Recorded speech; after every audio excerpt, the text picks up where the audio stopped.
দুপুর বন্ধুরা, আশা করি আপনারা ভালোই আছেন, আমরাও ভালো আছি। আমার দুপুরে রান্না বান্না কমপ্লিট। আজকে রান্না করে নিলাম আর মাছ,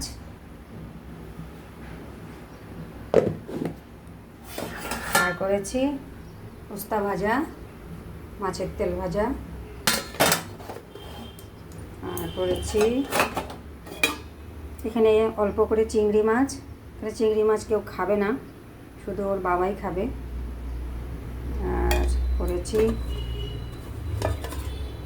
কচুর শাক, আর এখানে বসিয়েছি ভাত। সকালবেলা একবার ভাত হয়েছে, তো ভাত একটু কম হবে দুপুরে, তাই আর একটু ভাত বসিয়ে দিলাম। আর এখানে বসিয়েছি গরম জল, প্রায় 1:30টার কাছাকাছি।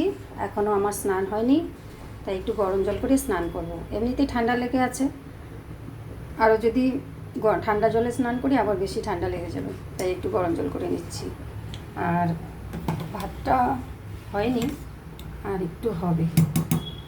কি বলবো বন্ধুরা, রবিবারে সবার ছুটি, কিন্তু আমার ছুটি নেই। আমার সেদিন ডবল ডিউটি। মানে সকালে বিছানা থেকে একটু দেরি করে উঠলে বাস হয়ে গেল। আজকে একটু দেরি করেই উঠছি, এই জন্য আজকে আমার অনেক দেরি হয়ে গেল।